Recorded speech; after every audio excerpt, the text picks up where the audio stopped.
바울 서신 중에 빌립보서 4장 4절로 7절입니다. 4절로 7까지 찾으신 대로 저와 같이 한 목소리로 봉독하게 되겠습니다. 주 안에서 항상 기뻐하라. 내가 다시 말하노니 기뻐하라. 너의 관용을 모든 사람에게 알게 하라. 이게 생각하옵소서. 아무것도 염려하지 말고 모든 일에 기도와 간구로 너희 구할 것을 감사함으로 하나님께 아뢰라. 그리하면 내 모든 지각에 뛰어난 하나님의 평강이 그리스도 예수 안에서 너의 마음과 생각을 이시리라. 아멘. 오늘 본문 가운데는 어쩌면 빌립보서의 결론 같은 그런 말씀입니다. 다음에 주어지는 말씀은 부록 같은 성격을 지니고 있습니다. 빌립보서에 주신 그 말씀의 맥락으로 보아서는 결론과 같은 그런 의미의 말씀이옵시다. 그리스도인의 참모습, 그리스도의 성숙한 모습이 어떤 것인가 하는 것을 우리에게 말씀해 주는 그런 내용입니다. 이 빌립보서의 주제가 여기서 다시 한번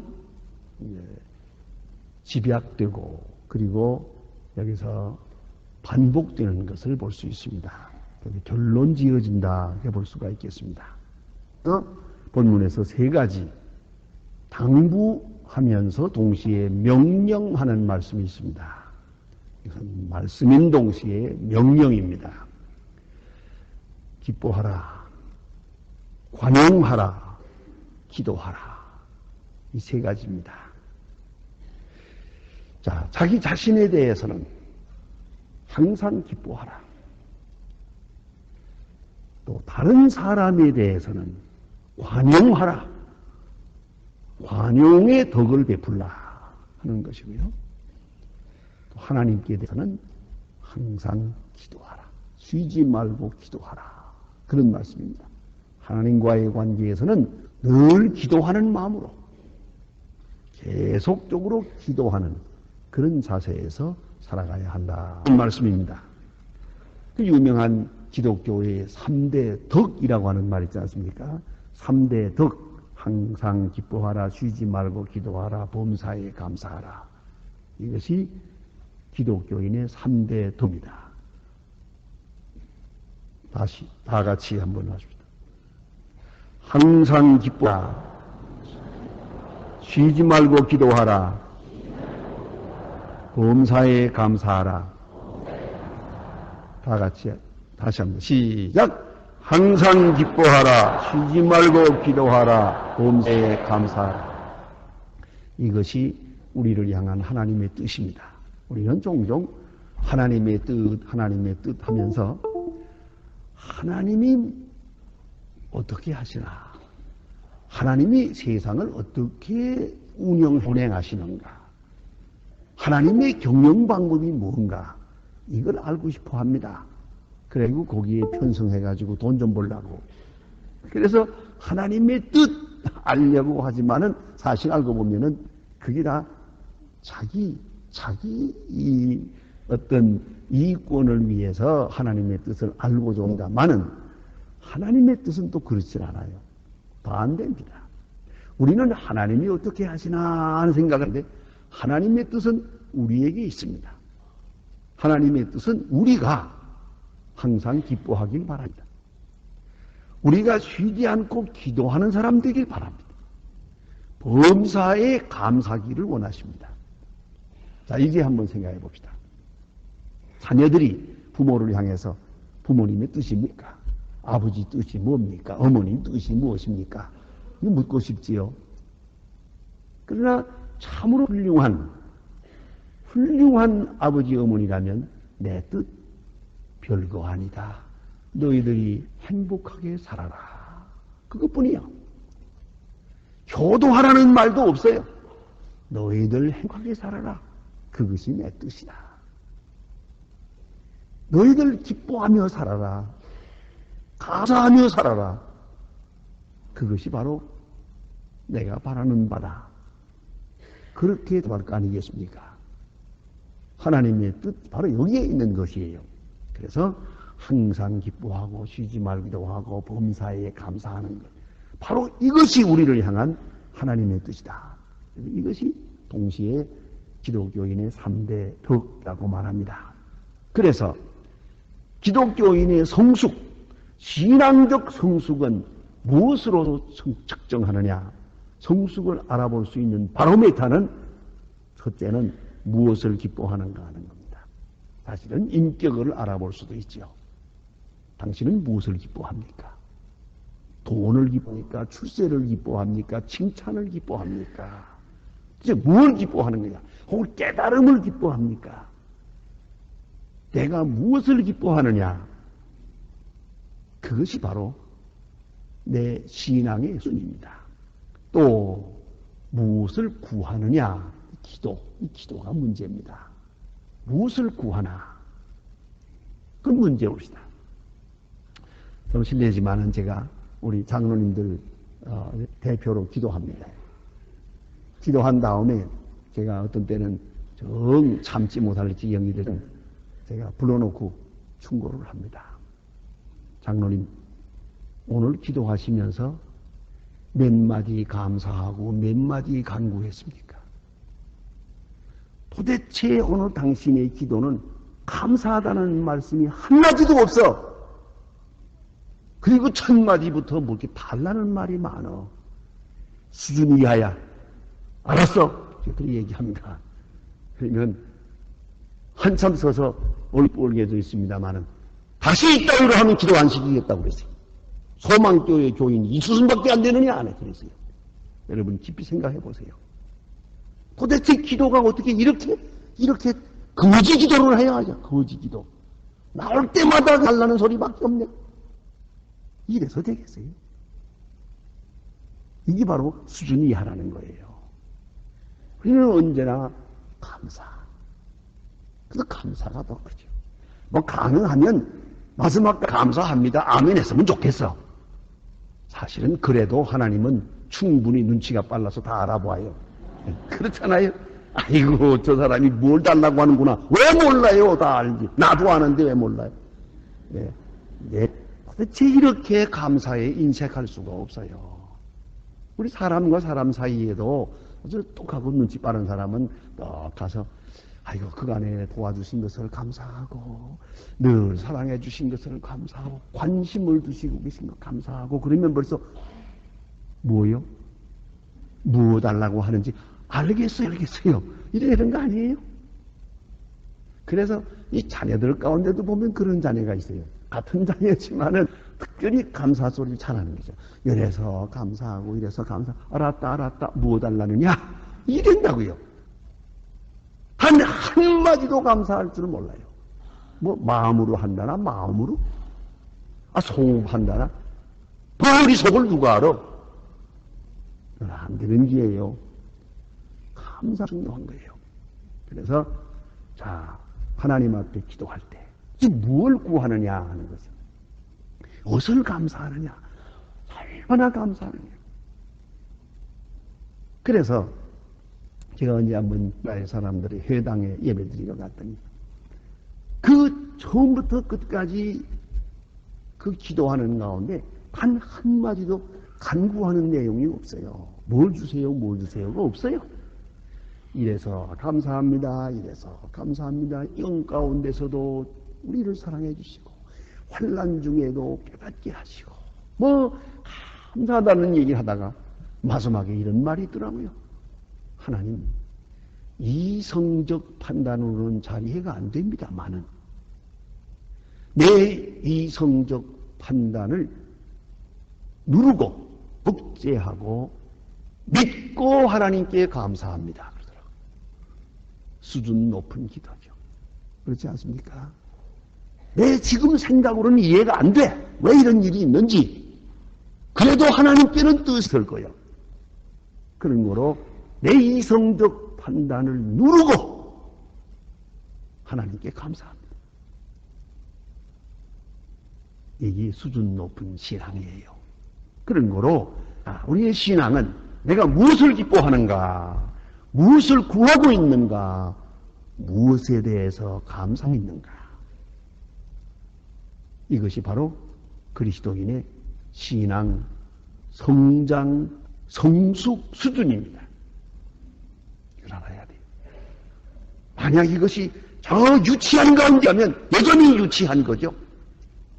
그걸 우리가 잊지 말아야 돼요. 자, 이제 오늘도 자세히 보십시다. 주 안에서 항상 기뻐하라. 명령입니다. 기뻐하라. 우리는 꼭 기쁨에 대해서는 기쁨의 조건을 내세워요. 기뻐할 일이 있어야 기뻐하지. 기뻐하게 되면 기뻐하지. 무엇인가 종속되어 있습니다. 그러나 성경은 그렇지 않아요. 기쁨이 먼저요. 무엇 때문에 기뻐하는 게 아니라 기뻐해야 기뻐할 일이 생기는 거예요. 여러분 마치 뭐와 같은 거 하니 사랑을 놓고 보세요. 예쁘다? 다른 거 아니에요. 사랑하니까 예쁜 거죠. 예뻐서 사랑하는 거 아니에요. 예뻐서 사랑하는 건 그것은 욕정이라는 거예요. 사랑과 욕정은 다르예요. 사랑의 눈으로 보니까 예쁜 거예요. 사랑의 눈으로 보아서. 사랑이 먼저지. 예뻐서 사랑한다고 착각하지 마세요. 그거 아니. 그런 거로 기쁨도 기뻐. 내 마음 깊은 곳에서부터 기쁨이 솟아올라요. 그건 명령이죠. 여기는 아무 일도 없어요. 주 안에서 기뻐하라. 유명한 카나다의 한수스 엘리라고 하는 박사님이 계세요. 이분은 특별히 스트레스에 대해서 연구를 많이 해서 세계적으로 유명한 분이야. 그분의 그 책 중에 이런 결론이 있습니다. 사람은 즐거운 일이 있어서 웃는 게 아니고 웃는 게 아니라 웃어서 즐거워진다 그래요. 때로 우리가 울 때도 있는데 내가 슬픈 일이 있어서 우는 게 아니라 울기 때문에 슬퍼진다는 거예요.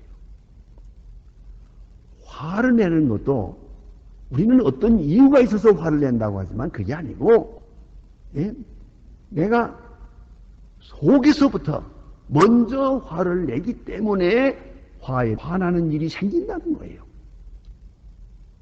그걸 잊지 말아야 합니다. 의학적으로도 그렇답니다. 내가 먼저 기뻐하면 머릿속에 아주 이 대뇌 피에서 좋은 엔돌핀, 좋은 호르몬이 오면서 기쁨을 만들어준다는 거예요. 그러니까 기뻐서 웃는 게 아니라 웃어야 기뻐지는 거예요. 억지로라도 웃으면 기뻐지는 거예요. 그것이 의학자들의 특별히 한수스 엘리의 주장입니다. 여러분 기뻐하라. 명령입니다. 오직 두 가지를 말합니다. 주 안에서 그리고 항상. 주 안에서 무슨 말입니까? 구속함을 받은 사람이 우리가 구원받은 존재라는 거예요. 예수 그리스도의 십자가의 은혜로 죄 사함 받은 소위 divine love, 의롭다 함을 얻은 그런 사랑을 받은 사람들이요. 이것이 기본이에요. 주 안에서 기뻐할 것이고, 주 안에서 기뻐한다는 말은 하나님의 자녀 되었다는 거예요. 하나님의 자녀 되었기 때문에 하나님과 나와의 관계가 이 전부 사랑의 관계로 연결이 돼요. 이제는 내게 저주가 없어요. 내게 심판이 없어요. 내게 주어지는 모든 일은 하나님이 나를 사랑하기 때문에 있어지는 일들이에요. 이렇게 세계관이 딱 바뀌고 보니까 주 안에서 기뻐하게 되는 거죠. 또 한 가지, 또 바울의 입장에서 생각하면은 주님의 이름 쓰여지고 있다는 거죠. 여러분, 하나님의 나라 사업을 위해서 내가 쓰여진다는 거 얼마나 행복한 것입니까? 얼마나 놀라운 것입니까? 나는 여러분 그런 일을 겪었습니다. 우리가 지금 조금 전에도 들었지만 이 파이프 오르간을 지금 연주하고 있잖아요. 이 파이프 오르간 처음에 설치할 때 참 핍박이 많았습니다. 이게요. 그래서 이걸 제가 개인적으로 모금을 했어요. 좀 아주 하나씩 만나서 얼마 내세요?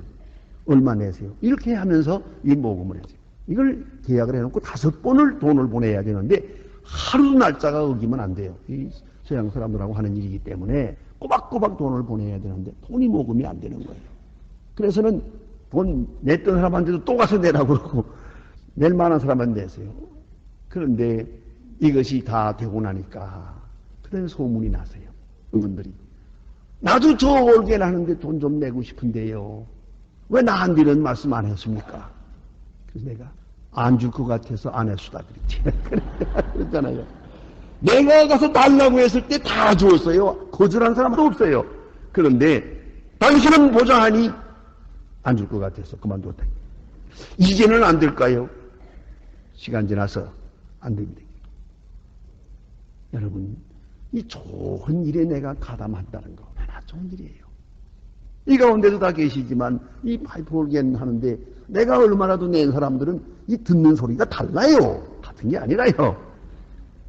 예, 뒤에 오신 분들은 할 수 없지만 그렇지만 어쨌든 모든 일이 그래요. 선한 일에 쓰여진다는 것 얼마나 귀한 일이에요. 예? 아름다운 일, 하나님의 나라 사업에, 선교 사업에, 이 귀한 역사에 내가 보탬이 될 수 있다는 거예요. 아주 귀한 행복한 것이에요. 그래서 기쁜 거예요. 그리스도인은 그래서 기쁜 거예요. 주 안에서 기뻐요. 또 한 가지는 항상 기뻐한다. 이건 모든 경우를 말하는 거죠. 이건 어떤 경우에든지 기뻐. 이것은 조건이 없어요. 세상 환경과 관계없습니다. 나 자신의 소유와도 관계가 없습니다. 흔히 말하기를 이런 것을 절대적 기쁨이라는 것이죠. 상대적인 것이 아니에요. 절대적인 그리스도와 함께 함으로써 얻어지는 기쁨이요. 특별히 바울은 지금 로마 감옥에 있습니다. 언제 사형 처할는지 알 수 없어요. 그러나 그 말합니다. 스스로 기뻐하면서 나와 함께 기뻐하자. 너희는 항상 기뻐하라. 로마 감옥에서 기뻐할 수 있는 그런 기쁨이에요. 죽음을 앞에 놓고 기뻐할 수 있는 이러한 기쁨이요. 절대적 기쁨. 이제는 합니다. 항상 기뻐하라. 사도 바울의 명령입니다. 이 그리스도인의 도시다. 자, 이게 두 번째가 뭐냐면 관용하라. 이 관용이라는 말은 에피에이케이아라고 하는 말인데 번역상 어려움이 있습니다. 이건 아무래도 우리말이 아니니까요. 단순하게 번역할 수가 없어요. 관용이라고 했는데 사실은 인내와 부드러움과 절제를 합친 말입니다. patience, softness, modesty 이런 것들이 합쳐서 이루어지는 덕목을 말하는 것이에요.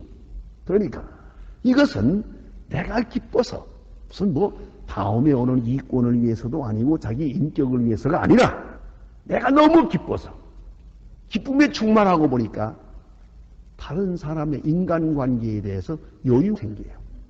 너그러워지는 것이요. 이것이 바로 관용이라는 것입니다. 내가 결혼 주례를 마치고 나오다 보면은 신랑 신부가 신혼여행을 하면서 제게 인사를 합니다. 목사님 다녀오겠습니다. 그러면 제가 그렇게 만날 때는 하려 합니다. 좋으냐? 좋아요. 행복하냐? 행복합니다. 그러면 너 말하는 모든 사람도 같이 좀 행복하자. 알아서 그런 거로 오늘은 시메타가 10,000원이 나왔거든. 15,000원 줘라. 그러냐? 그거 그렇게 못하겠냐? 오늘은 좀 일생에 한 번이다. 내가 기쁘니까. 기쁨을 다른 사람들에게도 좀 줄 수 없겠냐? 잘 알았습니다. 그리고 가더라고요. 관용이라는 겁니다.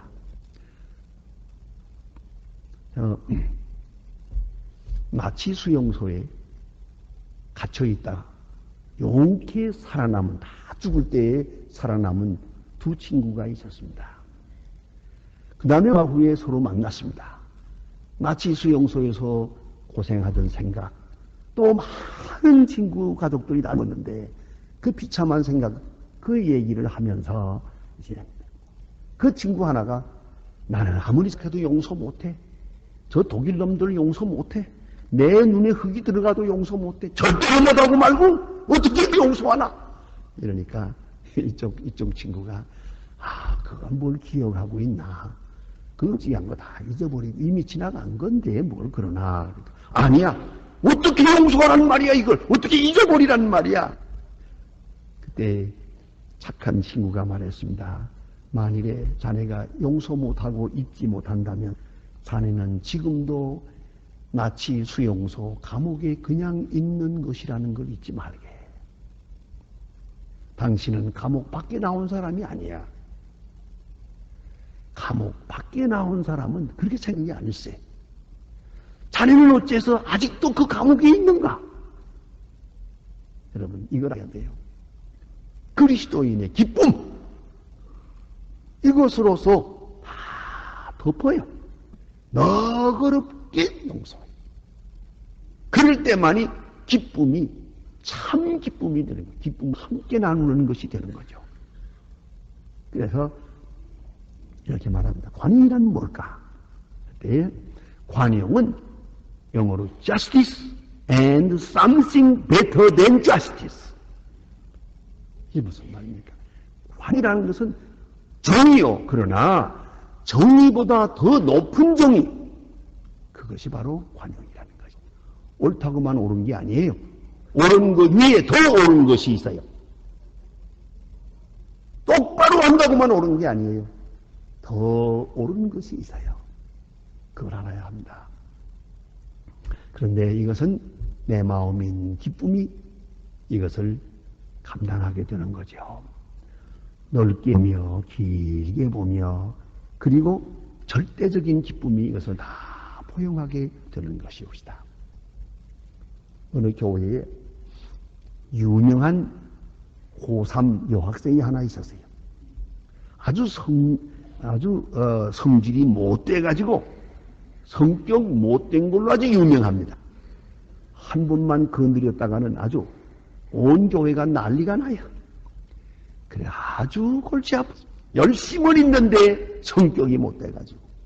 그런데 무엇 때문에 문제냐? 이 신체상의 문제가 있어요. 몸이 좀 넉넉한 편이야. 옷감이 좀 많이 들어. 그래서는 누군가로 그 자기 좀 넉넉한 데 대해서 조금만이라도 건드렸다가는 그냥 터지는 거예요. 그냥. 그래서 가까이 가기만 하면 말조심을 해야 돼요. 근데 어느 날 이 여학생이 이렇게 앞에 나와서 노래를 부른다고 하면서 하다가 이 마이크 줄을 밟았어요. 마이크 줄이 끊어졌어. 그래가지고 그날 이거 마이크를 못 쓰게 될 정도가 됐단 말이에요. 그러니까 그만 불쑥 조심하지 못하고 학생 하나가 내붙였는데 뭐라고 했는 거 아니?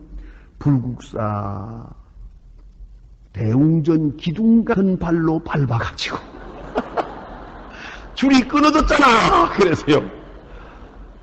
이렇게 하니까 그 말을 듣자마자 모든 사람이 깜짝 놀라서 아이고 저렇게 말하면 큰일 나는데 이게 난리가 나겠다. 그런데 예로 이 여학생이 뱅글뱅글 웃으면서 하는 말이 미안합니다. 제가 실수했어요. 그렇지도 않아요? 어떻게 저럴 수가 있나? 이게 천지개벽을 한 거 아니야 이거? 이상하게 생각을 했죠. 자꿀 수밖에. 어째서 오늘은 이렇게 여유가 있느냐고. 이 학생이 하는 말입니다. 내가 자랑하고 싶었는데 자랑 못한 것이지 자랑하지.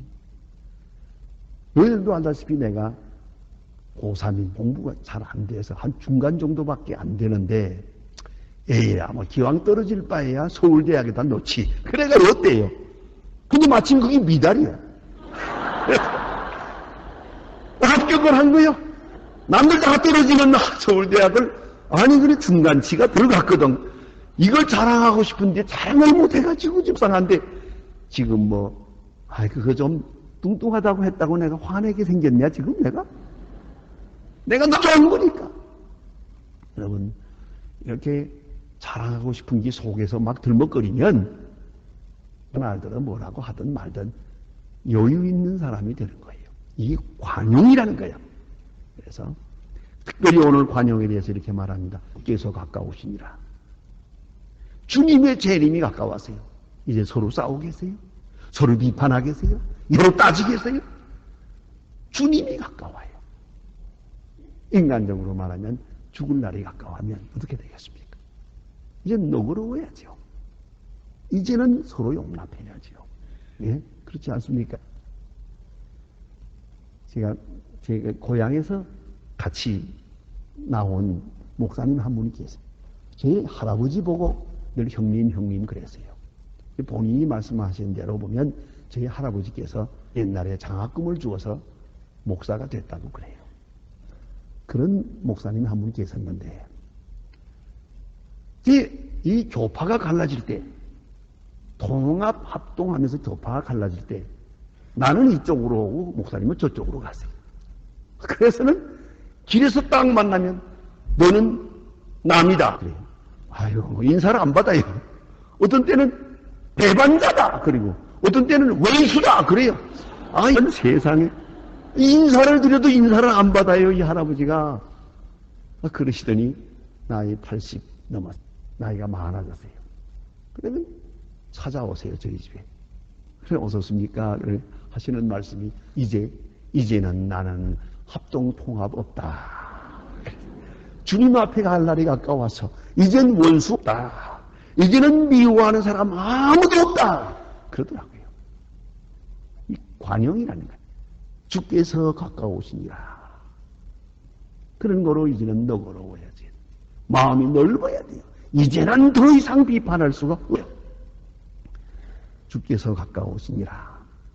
그리고 다음에 세 번째는 기도하라 그랬어요. 기도와 간구. 모든 일에 기도하라. 그런데 여기는 수준 높은 기도를 말해요. 감사함으로 아뢰라. With thanksgiving. 감사와 더불어 기도하라. 그랬어요. 그러니까 우리의 기도 속에는 언제나 감사가 함께 있어야 돼요. 감사하면서 기도해야 돼요. 또 감사한 마음으로 기도해야 돼요. 하나님 앞에 협박하지 마세요. 안 주시면 나 예수 안 믿겠습니다. 그리고 교회 안 나오겠습니다. 이게 뭡니까 이게? 이럴 수는 없죠. 우리가 언제든지 하나님 앞에 감사와 더불어 감사하는 마음으로, 감사는 곧 기쁨이요. 기뻐하는 마음으로. 그러니까 은혜를 먼저 생각하고 하나님을 먼저 생각하고 받은 바를 먼저 생각하고 하나님의 약속을 먼저 생각하고 하나님이 주시는 말씀을 생각하며 하나님 앞에 기도하는 것이에요. 특별히 마음을 바치고 감사하는 마음을 앞세우면서 기도하는 거예요. 그 기도가 능력이 있다는 것이죠. 오늘 성경 말씀에 이렇게 기도하면 감사함으로 아뢰라, 염려는 하지 마라. 그리고 기도하라 그랬어요. 염려라는 건 아무 소용도 없는 겁니다. 자, 보세요. 다 지나간 일 염려해봤자 무슨 의미가 있습니까? 그런 거로 과거에 대해서는 특별히 지나간 일에 대해서 이 쓸데없는 것 다 잊어버리는 게 좋아요. 그래서 요새 새로 나온 책 가운데서 그런 말이 있는 걸 봤어요. 행복하기 위해서는 얼마간의 건망증이 필요하다 그랬어요. 이 건망증도 축복입니다. 그게요. 그거 다 기억하고 있으면 어떡하겠어요? 잊어버릴 만큼 잊어버려야 살지. 또 내일 일이라는 것은 아무리 염려해봐야 있을 일인지 아닐 일인지 아무도 보장을 못하는 거예요. 이건 쓸데없는 걱정이고요. 그래서 우리가 뭐 뜻대로 된다 안 된다 하면은 언제는 뜻대로 됐나? 괜히 교만한 소리지. 뜻대로 되는 일이 몇 가지나 있는데 고집을 부리는 겁니까? 걱정할 게 못 돼요. 자신을 내세운다는 것부터 무모한 일이 없습니다. 그런 거로 이것도 잊어버려야 되고요. 하나님 앞에 완전히 맡기게 됐을 때 염려가 많아요. 전적으로 위탁하고 나면은 걱정할 게 없어요. 특별히 자기 지식, 자기 생각을 믿는 것보다 어리석은 일이 없습니다. 우찌무라 간조의 그 유명한 말이죠. 나이 많아서 하나님 앞에 이렇게 기도했습니다. 하나님, 내가 젊었을 때부터 기도를 했는데 내 기도를 응답해 주시지 아니한 것을 감사하나이다. 내가 기도했더라면 아무 상에도 못 쓸 사람이 될 뻔했습니다. 여러분, 이것이 믿음 있는 기도예요. 내가 생각하는 대로 된다고 됩니까? 그게 안 되길 잘 됐지. 그렇게 생각할 수는 없겠어요? 그런 거로 염려할 것이 없어요. 특별히 뭐 실패할까 염려하고 병들까 염려하고, 그 염려하면 오히려 건강한 사람도 병들지. 이게 다 잘못된 것이죠. 아무것도 염려하지 마라. 그리고 염려할 만한 거리가 있다면 기도하라. 기도하되 뭔가 감사하면서 기도하라. 감사하는 마음을 앞세우면서 기도하라. 그래서요. 그리하면 하나님이 응답해 주십니다. 이 응답에 대한 아주 대단히 중요한 신학적 해답이 있습니다. 모든 지각에 뛰어난, 이게 무슨 말입니까? 내 생각보다 넘치는 거예요. 지각에 뛰어난 것이요. 하나님의 능력은 나보다 높아요. 하나님의 지혜는 나보다 커요. 하나님의 사랑은 내가 생각하는 것보다 훨씬 더 크고 위대한 것이요. 지각에 뛰어난, 내가 생각하는 것보다 크게 응답해 주십니다 하는 것이고요. 또 하나님의 평강이, 그래서요, 평강의 길로, 샬롬의 길로 인도하십니다. 샬롬은 영적, 정신적, 지식적, 도덕적, 그리고 물질적인 것까지 다 포함한 겁니다. 종합적인 것이요. 샬롬의 복을 주시는데 우리의 마음과 생각을 지키시리라. 아주 중요한 말씀이에요. 마음과 생각. 그러니까 1차적으로 응답 마음에 오는 거예요. 사건 속에 있고 역사 속에 있고 현실 속에 응답이 있지만은 먼저는 내 마음에, 즉 따름해 주시는 거예요. 이걸 하셔야 됩니다. 내 마음과 생각을 지키시리라. 마음과 생각을 지켜서 이것이 하나님의 사랑이라고 가르쳐 주세요. 그래서 모든 기도의 응답은 한마디로 통합니다. 내가 너를 사랑한다. 그것만 들려지면 됩니다. 자, 병들어서도 좋아요. 이대로 죽어도 좋아요. 내 귀에 들려옵니다. 내가 너를 사랑한다. 만족해요. 그대로 조용히 하나님 앞으로 갈 수가 있을 거예요. 그렇죠? 모든 기도 응답은 딱 한마디요. 내가 너를 사랑한다. 그 사랑을 내가 깨닫게 돼요. 내 생각하게 돼요. 그 사랑으로 내 초점을 맞추게 돼요. 나의 마음과 생각을 지켜주십니다. 이것이 1차적인 응답이에요.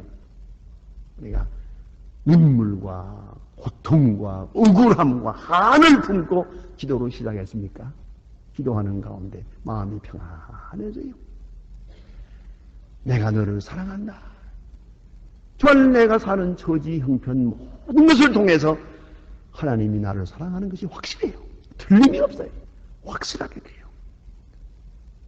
그것이 응답이에요.